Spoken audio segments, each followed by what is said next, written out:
Bonsoir. Euh, il y a une publicité d'Orangina qui dit secouez-moi, pour que la pulpe remonte. Et il y a une phrase célèbre de l'écrivain français Henri Calais, qui est malheureusement très peu connu, qui dit ne me secouez pas, je suis plein de larmes.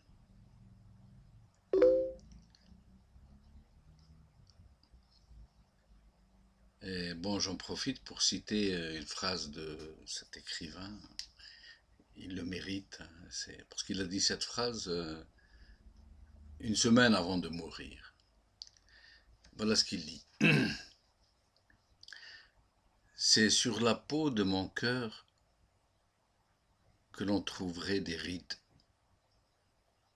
Je suis déjà un peu parti, absent.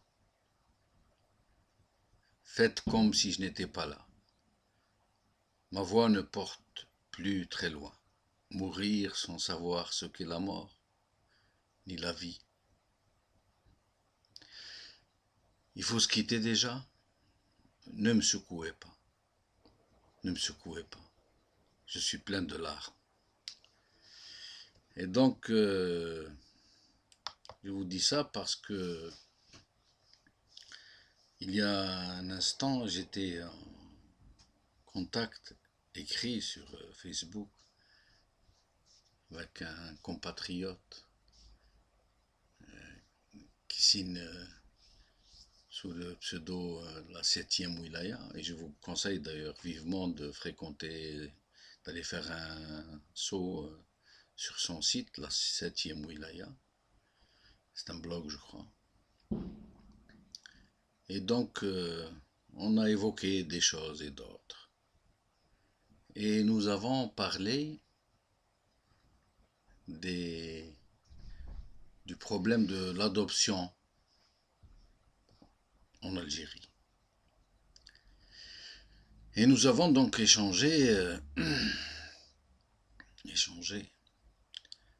Et j'étais vraiment au bord des larmes. J'avais les larmes au bord des yeux plutôt, pour être. C'est ce qui m'a rappelé cette phrase de cet écrivain français.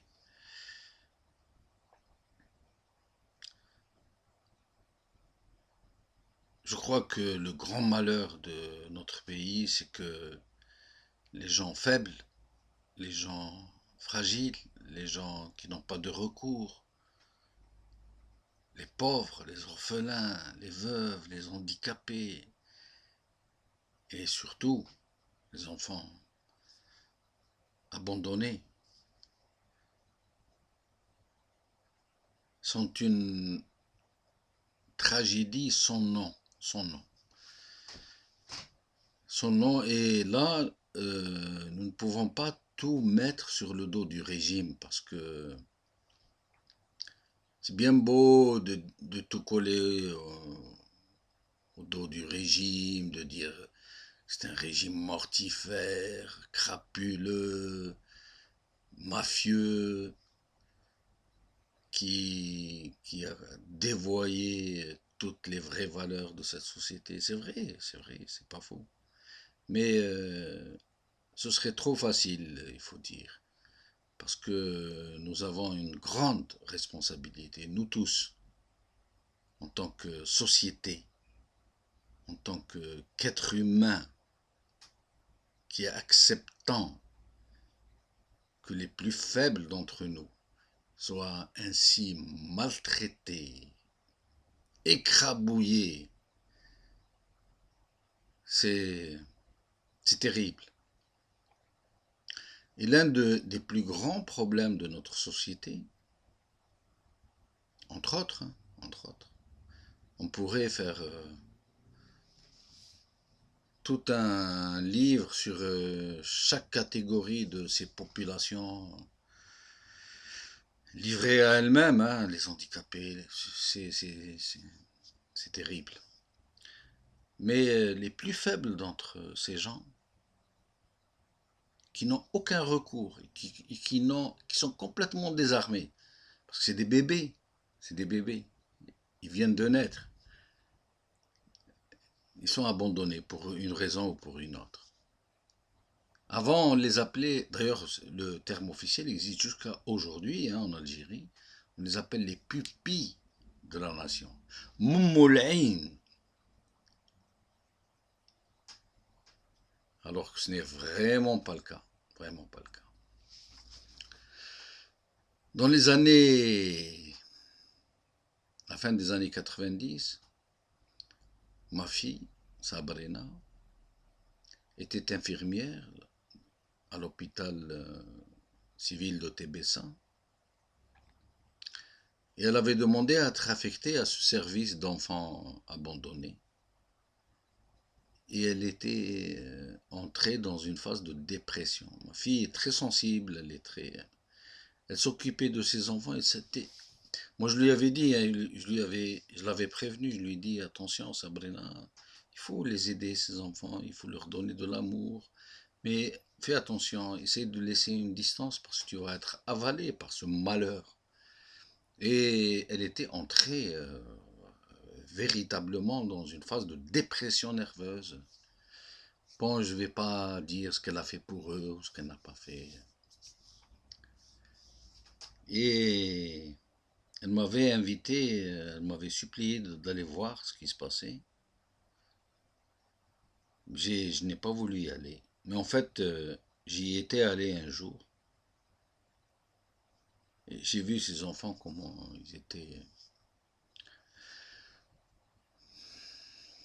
Ces enfants qui étaient abandonnés à leur naissance. Et leur cerveau est vierge, leur conscience est vierge. Ils n'ont rien fait de mal, hein.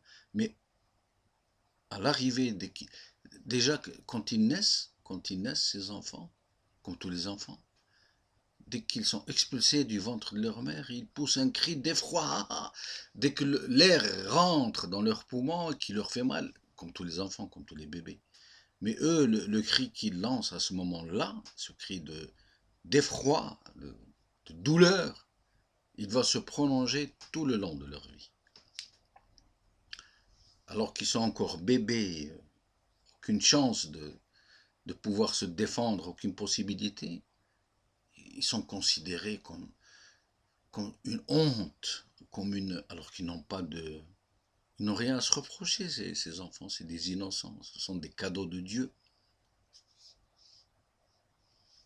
Enfin, ce terme, je l'utilise parce que je le sens comme ça, mais on peut ne pas être d'accord. Mais ce sont des joyaux de la vie, ces enfants de l'amour, quel était cet amour dont ils sont le produit. Et donc, ces enfants, je n'irai pas jusqu'à dire qu'ils sont maltraités, puisque c'est encore des bébés donc qui sont totalement passifs, donc ils ne sont pas l'objet de personnalités vindicatives, mais sont traités comme des objets un peu gênants, dérangeants. Et petit à petit, ils commencent à grandir, ils aspirent à l'amour, ils ont besoin d'affection, et ils n'en trouvent pas, ils n'en ont pas autour d'eux.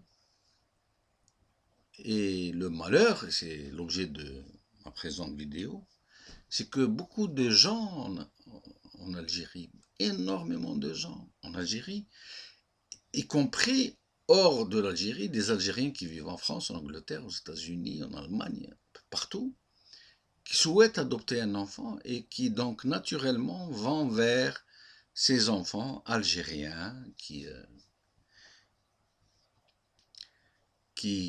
prolifèrent dans nos hôpitaux et dans nos centres, et je ne sais pas comment ils les appellent. Et à ce moment-là, alors que normalement on devrait apporter toutes les facilitations et même on rajoutait, même aider ces gens, y compris à les intéresser financièrement pour qu'ils adoptent enfin, j'exagère un peu parce que aider financièrement des gens à adopter ses enfants serait ouvrir la porte à des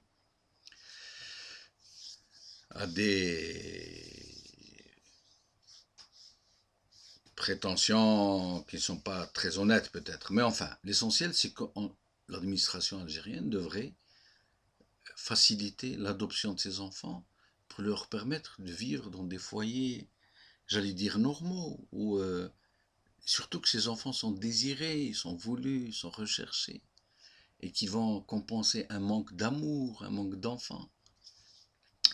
Et alors, au lieu d'aider des gens à adopter ces enfants pour leur éviter l'atrocité de ce qui les attend, l'Algérie met un vrai parcours du combattant pour pouvoir adopter ses enfants.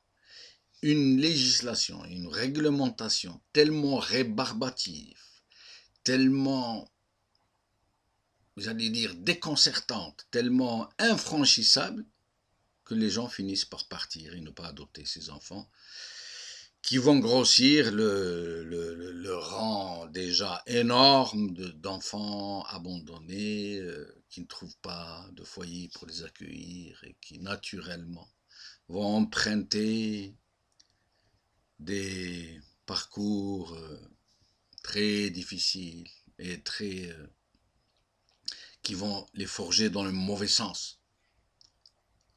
Et ces jeunes enfants, ces jeunes bébés, ces innocents, malgré eux, vont devenir des gens pleins de haine, en manque affectif total, qui ont de la vie et des gens une vision complètement étriquée. On leur apprend dès le biberon, ce biberon qu'on leur donne parcimonieusement, parfois qu'on ne leur donne pas, à devenir des méchants. Et je n'ai pas de statistiques, mais je suis sûr et certain qu'un grand nombre de ces malheureux petits innocents finissent dans les prisons, finissent drogués, alcooliques, délinquants. Et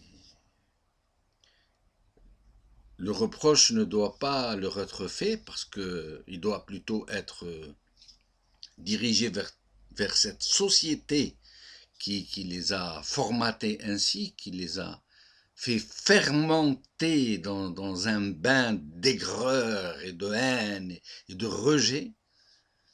Et nous ne devons nous en prendre qu'à nous-mêmes.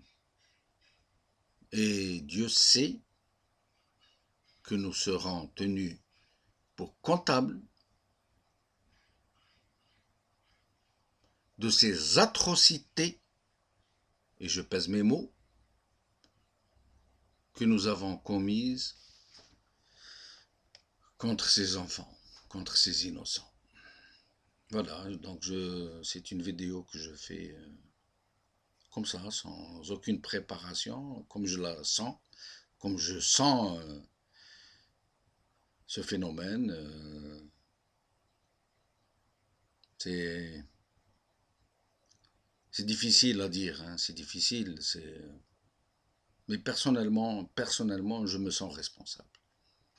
Je me sens coupable. Et je le dis haut et fort, nous sommes chacun de nous dans cette société. Chacun de nous. Chacun de nous qui est adulte et responsable. Chacun de nous est coupable de ce qui a été infligé à ces pauvres petits êtres et de ce qui va inéluctablement devenir leur vie une vie de malheur dans la plupart des cas.